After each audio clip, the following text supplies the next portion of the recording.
Today, I have the beautiful Lucia Fritsche on the Awaken Feminine podcast, and she's joining me all the way from New Zealand. Welcome to the show. Thank you, and thanks for having me. I'm excited for our conversation, and I'm going to be calling you Lucy from this point forward, just because it's easier for me. And I usually actually call you Lucy anyway, so Lucy, before we get started, I would love for you to just give our audience a brief introduction of who you are and what you do. Cool. So I like to start with I was made in New Zealand and born in Switzerland. So I have a Swiss dad and a Kiwi mum. And I've lived in both countries for, a lot of my time. And recently, since the last 4 years, I've been based in New Zealand. And I always say I've got the best of both worlds. And I have a business. It's 5 years I started because my dream was really to be in both countries and to be flexible. So I knew I would have to go, or I wanted to always start my own business. So I did 5 years ago. And now I can basically work wherever. So that's amazing. And shall I go a bit deeper into what I do? Or We can dive into that a bit later. um, yeah. Um, that's so cool. I didn't know you were made in New Zealand and born in Switzerland. And I mean the business that you have now definitely is allowed you that freedom to just work wherever you want to. So that's awesome. Yeah. So I'm going to ask you this question before we jump into more about what you do and all those things. And that is, what is your definition of an awakened feminine?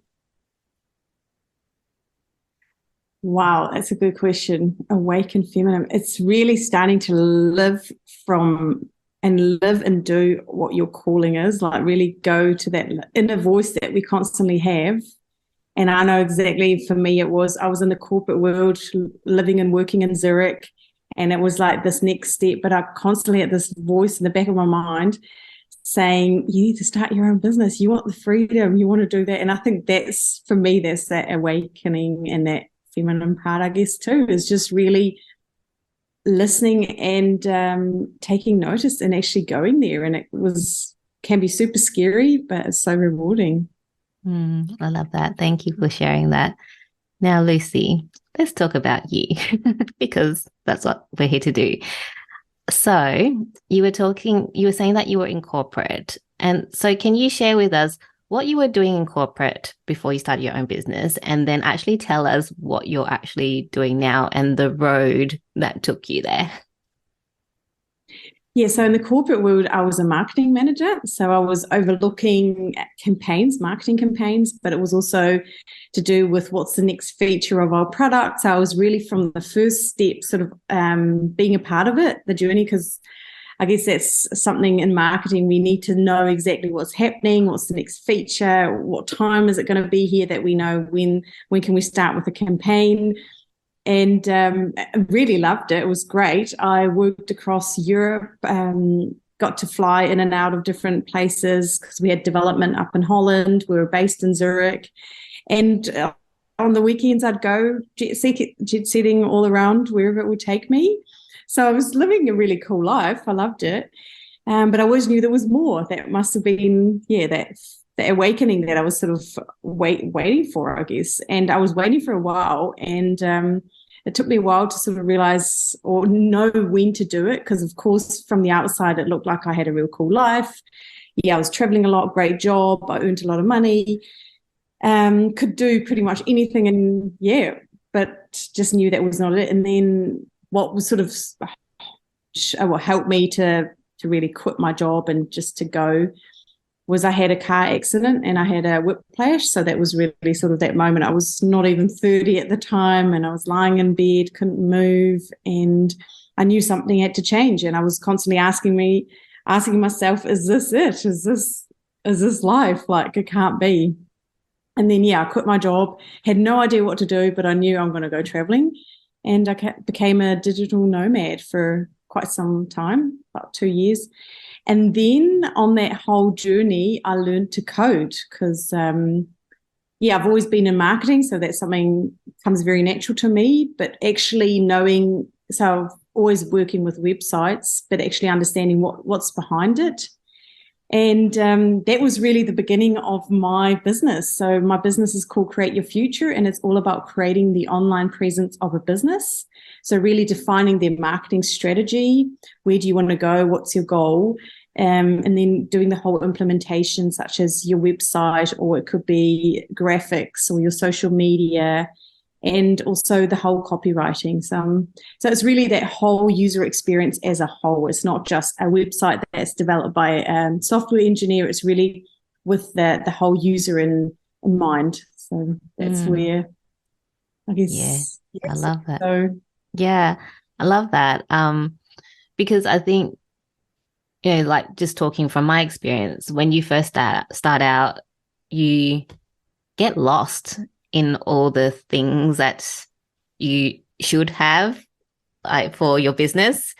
So having someone like you would have been really helpful if I knew about you way back when, to, you know, do the graphics, do the website. And so, because that takes a long time. People don't realize how much time there is, even with the plug and play type of things like Squarespace, which I was using. I've used Wix before. I'm now, you know, using something similar to Kajabi. And for those who are not in business, I'm just talking gibberish. But it takes time to learn from scratch, and having someone like you to just be able to do it would, you know, is really helpful.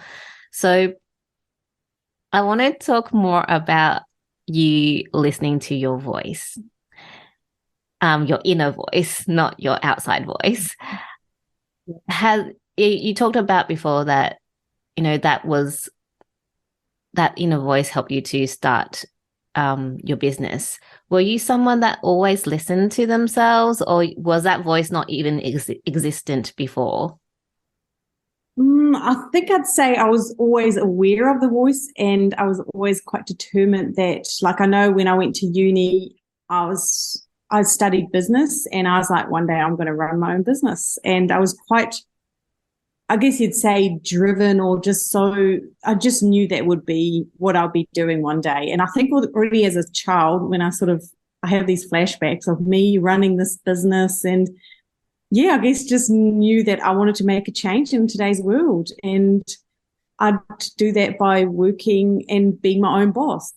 And then also being in corporate world for over 8 or 9 years, I realized that there was a lot of talking, a lot of meetings, but we could never actually implement anything, or it always took ages to get something across the line. And we had to talk with management, and management didn't know what we were doing. So it just seemed like, oh, we've got great ideas, and we just want to make a change, and it's for the better, but sometimes we just got hold back. So yeah. And that was when my voice came up again. It was like, you are meant for more. You're meant to really make these changes. And that's a big reason why I started my business, was really, first of all, helping people start their business, because that was something I was wanting to do for so long. So I've become really passionate to support people and a lot of women who actually have been thinking to leave the corporate world and start their own business. And yeah, funny enough, also a year ago, I've started a new business with 2 other co-founders, and we're called the 90-Day Divas, and we really help, we're coaches, and we're coaching people who want to start or grow their business. So yeah, it is a massive passion of mine, because like you said too, when you started your business, it would have been great to have someone who can coach you, who's been there, and can share their knowledge with you. Yeah.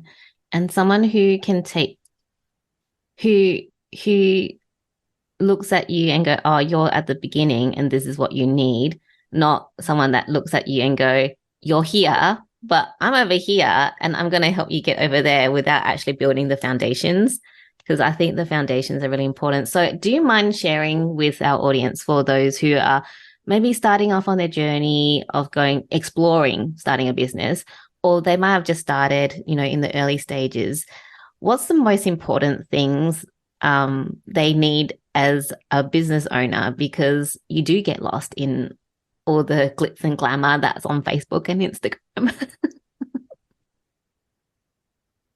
So, I mean, 𝐿𝐼𝐴 𝐼𝐶 says it really nice. Start with why. So always ask yourself, why are you doing what you're doing? And what is your reasoning behind starting your own business? What's that calling? Because that will really help you get through the dark sides that it can be, or the lonely times when you're running your business or you're overwhelmed and you're just not sure what to do next, is really being clear on why you're doing, what's your mission, and what do you want to achieve. And definitely money will not be the right why you're doing it. So I'd say that was, I think that would be one of the best advice that I would give. Yeah. And once someone has started with their why and they're like, okay, I've got my why. It's not all about the money. Obviously, it's nice if you start a business that you make money, but that's not the core reason. Like, then what is the next step? Is it like building a website? Like what is the, where do they go? Because starting off, you do get confused, like, do I start a social media account, or like, what is the thing that I need to do? Yeah, so before you start with all the social media and the web design, you really have to be, so, okay, you've got your why, and then what is it that you offer? So how can you help your customers? Is it a product? Is it a service? What kind of transformation is your customer going to go through? Be really clear on what your offering is. And once you've got your offering, you can really start, okay, so what's my budget? Can I afford to get a professional web designer and let them do it? Because they will guide you. Like in my case, I do all the copywriting. So once I know what the person wants to do or what their services are, then I can really write about it and get that all down in online. Because again, it takes a lot of time to set that all up, and it depends a bit where you're at. And then, of course, having a brand. What's your name? What do you want to look like? What are your values? What are the colors that you want? How do you want to come across for your customers? So you really have to define that whole mood board. And once you have that, then you start with, do you do a social media? Where is your customer? Also defining who's your niche market. That's a very, really big step, defining exactly, and really start to narrow it down as much as you can, because the more you can define your niche market, the better your message will be. And I hear this a lot from my customers, but what if I have a really small niche market? What's with all the other customers? Well, don't worry about that. You really need to focus on your niche market, because that's where you will find the success. And because there's a really nice saying, if you serve everyone, you're serving no one. So it's really be the specialist and know how you can help this person with your service or your product. Thank you. That's really awesome advice. So really is doing the inner work first before you do the outer work. Pretty much. Well, there's always, totally, because there's another thing. Your business is only as good as you are, so you really need to look after yourself, and you need to, I mean, you know that yourself, running a business. We get to these levels where, we get to this next step, or we want to go to the next step, but maybe our inner work hasn't been done, so we can't grow and expand. So it has a lot to do with, it's that body, mind, soul. Just is a big thing also in business. This question, go. Yes, no, you need to kind of integrate your body, mind, and soul so that they can work together to, get you to where you want to go. This question popped up as you were talking. Do you actually help people with branding or as well? So when you do your part, it's websites, copywriting, graphics. Do you help people establish like their brand colors and brand and all those as well? Yeah, that's a big part of what I do too, is really do their whole brand design, really starting from naming, like brainstorming with the customer to see, hey, what could it be, to really defining the colors, where they want to go, like creating that mood board, and then creating their vision and it really starts with that. But I also have a lot of customers that have been in business for a year, or they might have started their own website and they thought, look, I've just put something up. I've been in business, it's working, and now I really want to get you in. And then they see the value a bit more. They understand why it's worth getting a specialist in. Yeah. This question popped up because I don't know if I would call it a problem or issue or something to do with me, where because I like lots of different colors, right? And I like colors depending on where I am in my life. So when I first started my business, it was very like glittery and green. I don't know why, but anyway, it was glitter and green. Then it was like, I feel really off. Like, okay, now I'm more like luxury, like purples and dark chocolate browns and, more like the dark green. And now I'm kind of like coming out into this phase. I'm like, all right, business owner here. I think I have a multiple personality disorder or something, multi-passionate as well, because like even if you look at my social media, I think sometimes you don't actually know what I do because I do a million and one things. But let's talk about the colors. Let's just talk about the colors. So is it okay for like people to change their colors like as a business? What's your thoughts on that? There's no right and there's no wrong. I mean, ideally stick to sort of one and then try to keep your brand awareness the same, because again, you don't want to confuse your customers, because with all these changes, they need to get to know you again. I mean, we see it with the big brands when they do redesigns. It takes ages for people to actually get to see and know, okay, they've just redesigned. I mean, the latest one has been I Love New York. It's been such an iconic logo for, I mean, it was designed in the 70s and now they've redone it. We Love New York.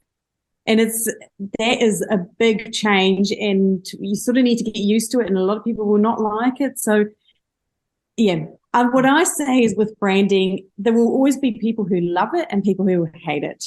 It has to really speak to your niche market. So again, who's your niche market and what do they like? And then what I also say is, if you choose these colors and you think they represent you, your business, and what you want, then really just stick to it and just be consistent, and be consistent across all your channels, your LinkedIn, your Facebook, your website, because that really shows the professional, or the professionalism comes through. If you chop and change and everything looks a bit different, that just looks like it's a hobby. That's sort of, I guess, very harsh words, but you really want to come, because you know what you do. You're a specialist. You're amazing at what you do. So show the world that you can do it. And yeah, we always, we have one chance to have a first impression. And it's the same with your business, with your online presence. It takes 3 seconds for people to decide if they like it or if they don't. Yeah. So there. Yeah. You can't please anyone and everyone, but that's okay. You just need to please a few who will like to work with you. Yeah. What was I thinking? I lost my train of thought. I do that quite a lot. I'm like, I have a question, and then I'm like, where am I asking? Okay. And then this question popped in because so I'm really like kind of asking you all these like test questions, but they're just coming in through my head, so I'm just going to ask you.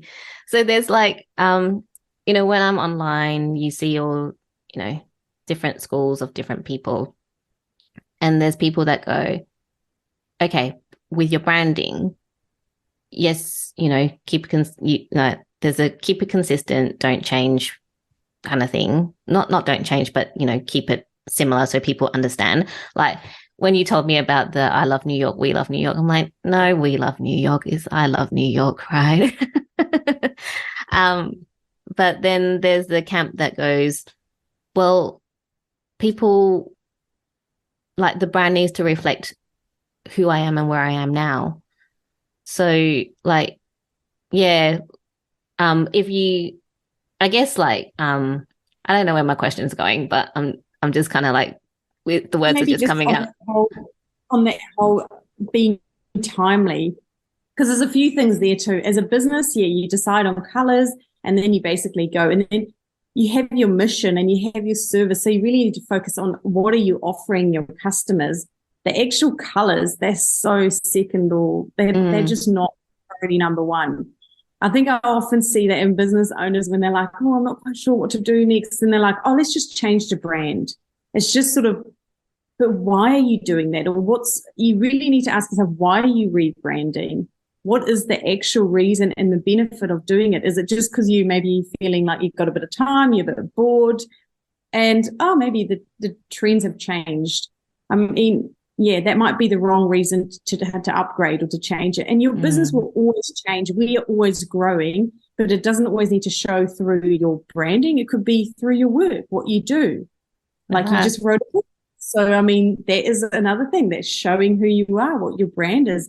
And, yeah, less about the colors. Yeah, I think that was where my question was going.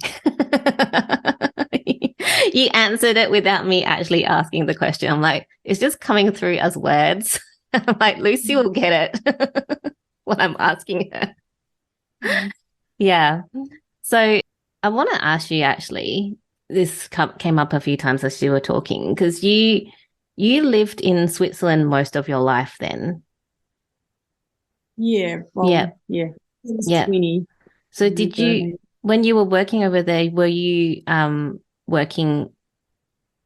speaking English when you were working there, like, or were you speaking? So I worked at a Swiss company, and I was their main language is German. So in Switzerland, 4 languages. So it's German, French, Swiss German, French, and then there's Italian, and also Romanian, which is I think about 3% speak that. But the company language, when you met with people, depends where it was, because it's a telecom company, so they speak all languages. So all the advertising is always in 3 languages: German, French, and Italian.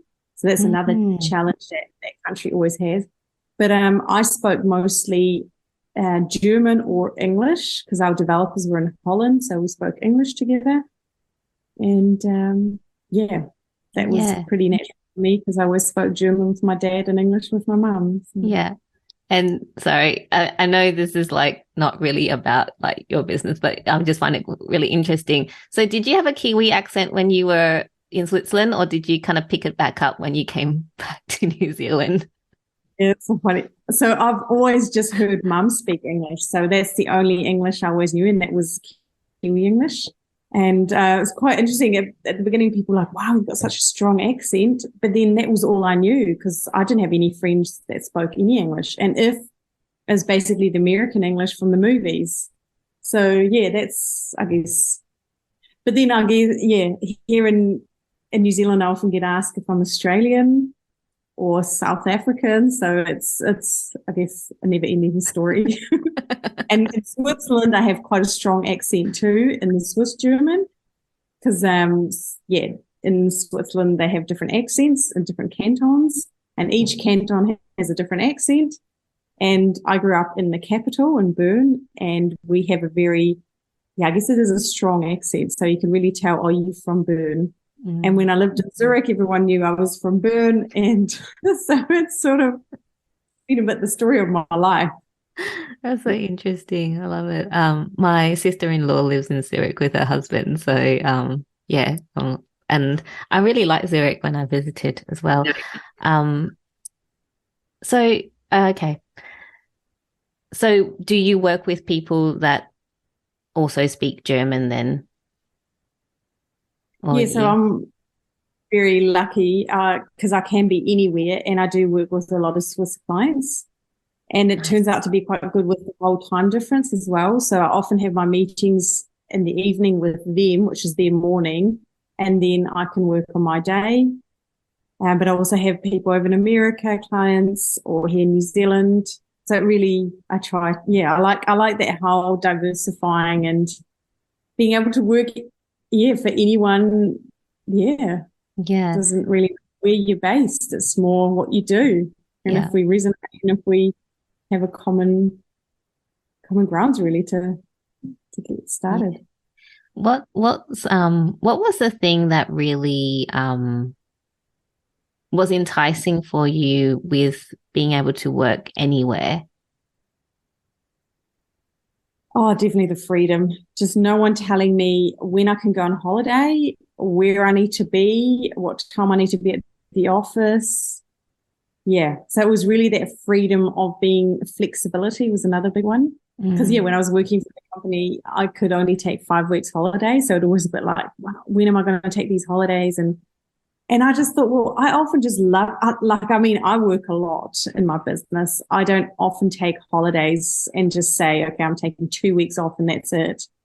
But I've got the freedom just to say, oh, well, if I'll go to Bali for 2 months, I'll go to Bali for 2 months and I take my work with me because I love what I do. And it's a really great thing. I don't really think I need a holiday from what I do because I do enjoy it. I love being creative. I love thinking outside of the box, but I get inspired by my environment. So if I can then work a few weeks somewhere else, why not? Yeah, I love that because when you're in a different frame of mind when you're in a different place as well. So, do you, I mean, the last few years we've had a pandemic, so you probably couldn't really travel. If the question popped up, I'm like, you started your business 5 years ago. Do you feel like you've really achieved that nomad lifestyle, but you couldn't have gone anywhere? So don't know why that question came through. Really. And that was actually, but it also had its good side. So COVID basically helped me to really move to New Zealand for good, like to have New Zealand as my home base because I was going backwards and forwards and I was basically going with the summer, which was really nice. And I had an apartment in Bern, but I just knew that's not me. And I knew I didn't want to get old or have family over there. So with COVID, New Zealand was basically a free country. And that was really easy for me to say, do you know what? I'm giving up everything and I'll go to New Zealand. And it was great. Like it really gave me 2 years of just settling in, figuring out where to be, where do I want to live? And what was it? Last year in October was the first time that I actually left New Zealand. It's been 2 years. Yeah. And it was crazy. It's like, wow, I'm traveling again. I'm abroad. Yeah. Where was the first place you went? I went to Bali. 3 months, yeah. Nice. I wanted to, as you were talking about, bringing your work, you can work anywhere in the world and bringing your work with you because it doesn't feel like work.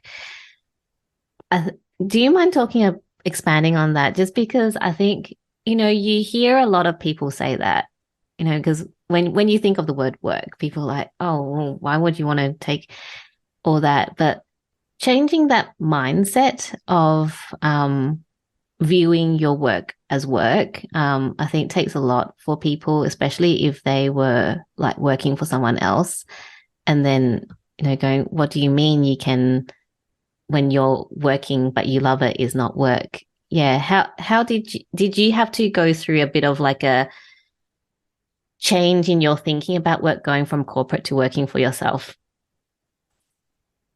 No, actually, that was a really easy transition. So I've always enjoyed to work. I've always been someone who just goes for it. Like I've never shied back of, So when I actually started my own business, I enjoyed it even more to work because I could actually choose with who do I want to work. And that really made a big change. And to this day, I really choose who I want to work with. So I don't reason, or like the clients might not resonate with me or I don't resonate with them. So then we'd rather not work together. But you quickly feel, have that nudge or you just feel if it's going to work or not. And I guess because I just love figuring out how can I improve their online presence, find ways that they are seen more. Like currently I'm working on the SEO strategy of a client and it just excites me because I know once all the SEO is in place and we've got the right keywords, it will just make a massive difference on their whole online presence. They get found by Google and their traffic will increase, and that excites me. So I guess I geek out on that stuff. It really, and I can go for walks with the dog or go for a hike, and that's often when I get my ideas and I think, oh, that's what we're going to do. Or if I want to try to fix a bug or there's some kind of animation that's not working, I don't want to create something.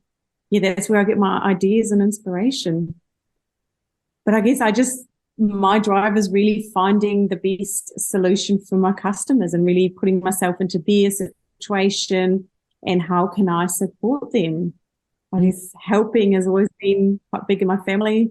And so I like, yeah, it's very rewarding. I love hearing the excitement you have talking about SEO and coding, which most people are like, what? Yeah, because if you ask, I've been looking at different things for coding for my website and I'm like Googling, I'm like, oh, okay, that makes sense. But to me is more like, okay, this code will do what I want it to do, but I have no understanding. So for you, like, I just love seeing that excitement in your voice. And it really is. And I guess transitioning from, something you love to do already to just doing it on your own is, I guess, easier than if you were doing a complete career change. Yeah. Did you have anything that you had to work through to become an entrepreneur? I guess the work bit is easy, but like, going from like a very, I would say steady paycheck working in corporate to starting a business, or were you someone that was, because you were doing this before, that you were easily able to just start your business and things just happened really quickly for you?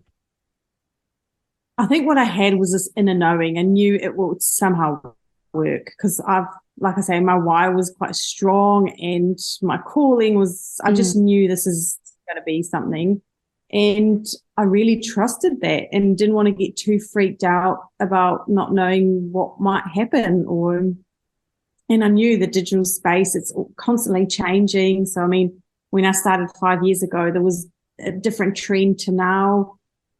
Strategies have changed. So, yeah, I guess that's something that helped. Yeah. Yeah. So, that's really good that you didn't have to, that you just kind of went, okay, let's just do it and don't worry about whatever happens. Maybe just keep also going. there, yeah, maybe on that whole thing, like what I definitely had to do is surround myself with the right people. That was a big one. Especially leaving the corporate world. A lot of my friends were all in the corporate world. I didn't know too many people who were running their own business. And that's why when I was traveling, I was surrounded by a lot of digital nomads, and a lot of these nomads had their own business. So that was already something that I wanted to do. Because, yeah, I got a lot of questions. Why would you quit? I mean, you've got everything. Why would you do this? And then are you qualified to do your own business? And, yeah, I got a lot of those quite negative sort of comments that I knew I can't listen to because that's not going to help me. And they're not where I want to be.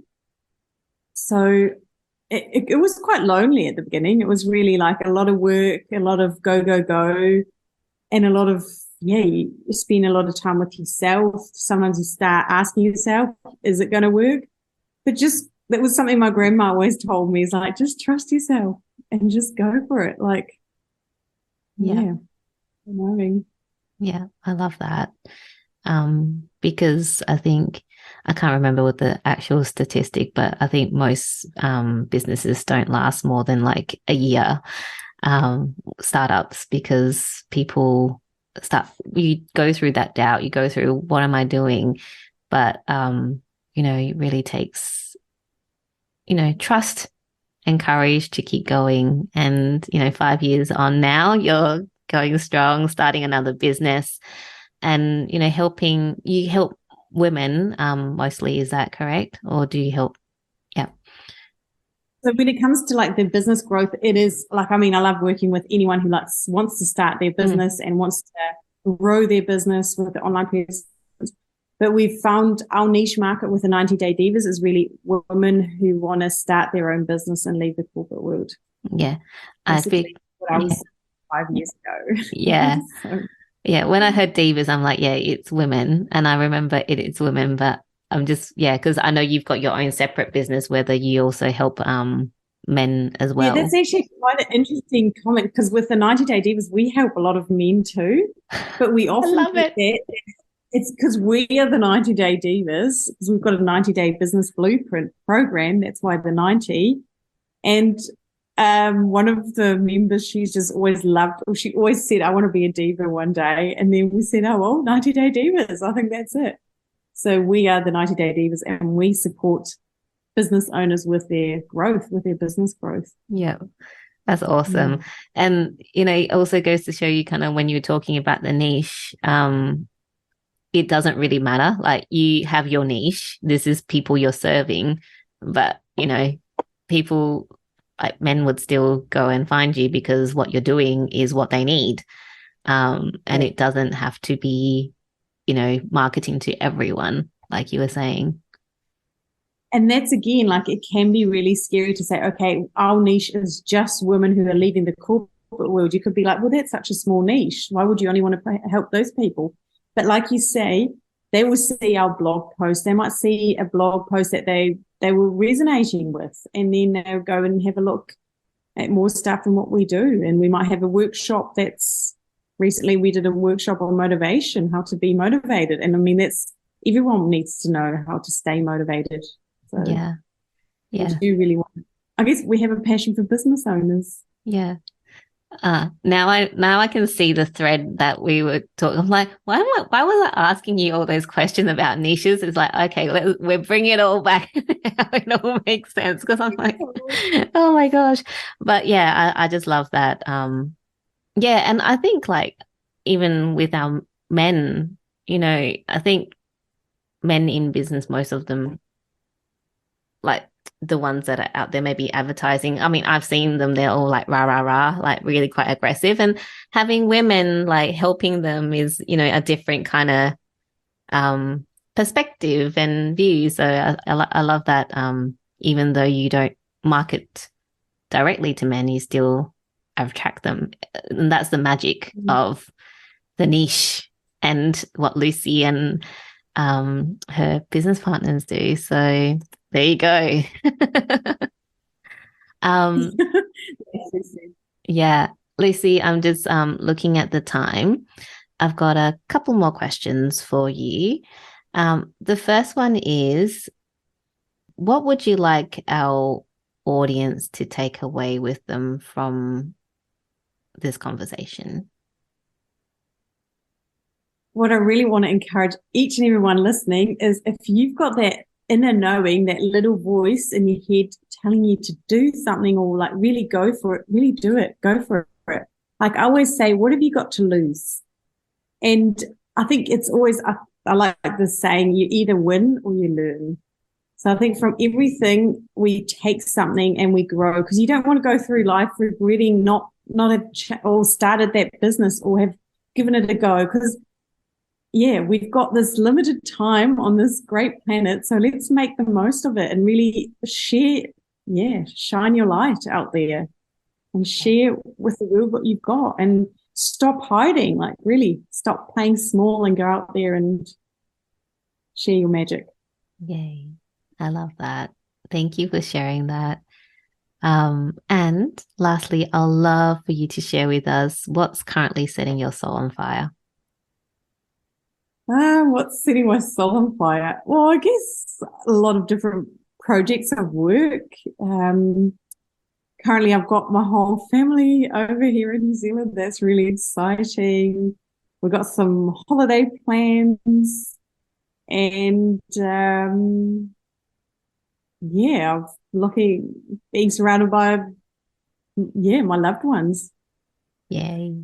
That's beautiful. Thank you so much, Lucy, for this fun conversation.